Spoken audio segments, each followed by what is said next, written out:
Iran imesema kuwa imefanya mashambulizi yaliyolenga kambi mbili muhimu za jeshi la anga la Israel, Nevatim pamoja na Tel Nof, huku mvutano wa kijeshi kati ya mataifa hayo mawili ukiendelea kushika kasi baada ya mashambulizi ya pande zote kuripotiwa katika saa za hivi karibuni. Taarifa hiyo imetolewa na kikosi cha IRGC ambacho kimesema operesheni hiyo ilikuwa sehemu ya hatua ya kulipiza kisasi kufuatia kile cha Irani inachodai kuwa ni mashambulizi ya Israel dhidi ya vituo vya rada na maeneo ya kijeshi ndani ya Iran. Kwa mujibu wa taarifa ya IRGC, makombora ya Iran yalielekezwa kwenye vituo vya anga vya Nevatim na Tel Nof ambavyo vinatajwa kuwa sehemu muhimu ya uwezo wa kijeshi wa Israel, hususan katika operesheni za mashambulizi ya anga na mifumo ya usimamizi wa kijeshi. Iran imesema hatua hiyo ilikuwa jibu la moja kwa moja baada ya Israel kurusha makombora yaliyolenga maeneo matatu tofauti ya rada nchini Iran, madai yanayoendelea kuongeza hali ya taharuki katika eneo la Mashariki ya Kati. Katika taarifa yake, Iran imeeleza kuwa mashambulizi hayo yalifanywa kwa kile ilichokiita kujibu uchokozi wa utawala wa Kizayuni, ikisisitiza kuwa haitakaa kimya mbele ya mashambulizi yanayolenga miundombinu yake ya kijeshi. Tehran imeendelea kuonyesha msimamo mkali kwamba hatua yoyote ya kijeshi kutoka Israel itajibiwa kwa nguvu sawa au zaidi, jambo linalozidisha wasiwasi mkubwa wa kuibuka kwa mzozo mkubwa zaidi wa kikanda unaoweza kuhusisha makundi washirika wa Iran katika mataifa mbalimbali ya Mashariki ya Kati.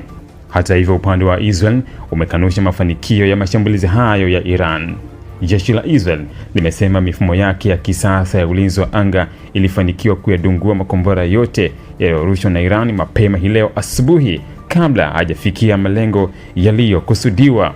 Kwa mujibu wa IDF, vikosi vya ulinzi vya Israel vilifanya kazi kwa kushirikiana na mifumo ya ulinzi wa makombora ili kuhakikisha hakuna tishio lililopenya anga la Israel na kusababisha madhara makubwa. Katika baadhi ya maeneo ya Israel, hasa sehemu za kati na kusini mwa nchi hiyo, ving'ora vya tahadhari vilisikika huku wananchi wakitakiwa kuelekea katika maeneo ya kujikinga dhidi ya mashambulizi ya makombora.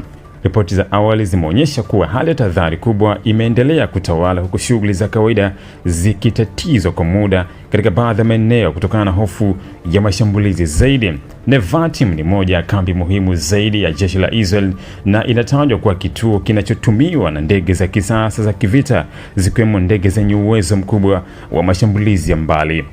Tel Nof nayo ni miongoni mwa vituo vikubwa vya kijeshi vya anga vinavyohusishwa na operesheni maalum za jeshi la Israel. Endapo madai ya Iran kuhusu kulenga vituo hivyo yatathibitishwa, tukio hilo linaweza kuashiria mabadiliko makubwa katika aina ya malengo yanayoshambuliwa kati ya pande hizo mbili. Mashambulizi haya yanajiri baada ya Israel kuripotiwa kufanya operesheni za anga dhidi ya maeneo ya kijeshi katika maeneo ya Maghreb na katikati mwa Iran, huko milipuko ikiripotiwa kusikika katika miji kadhaa ikiwemo Tehran, Tabriz na Isfahan. Hatua hizo zimekuja katika mazingira ambayo tayari kulikuwa na mvutano mkubwa kufuatia mashambulizi ya Israel dhidi ya maeneo ya kusini mwa Beirut nchini Lebanon, eneo linalofahamika kuwa ngome ya kundi la Hezbollah linaloungwa mkono na Iran. Wakati huo viongozi wa kimataifa wameendelea kutoa wito wa kujizuia, huku hofu ikiongezeka kwamba mapambano ya moja kwa moja kati ya Iran na Israel yanaweza kusababisha vita kubwa zaidi ya kikanda.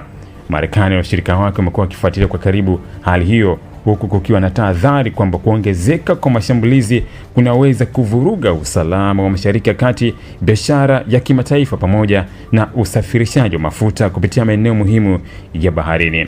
Licha ya madai ya Iran kulenga na kushambulia kambi za kijeshi za Israel, bado hajathibitishwa kwa uhuru iwapo mashambulizi hayo yalisababisha uharibifu mkubwa au hasara katika vituo vya Nevatim na Tel Nof, huko Israel ikiendelea kusisitiza kuwa makombora yote yalidunguliwa na hakuna madhara makubwa yaliyoripotiwa hadi sasa.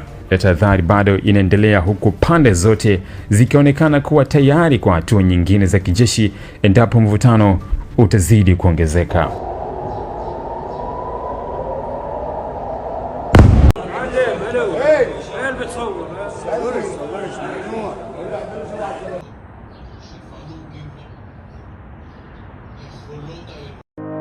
Ili kuwa mwanafamilia bora wa Global TV, usisahau kusubscribe, like, kushare na kucomment.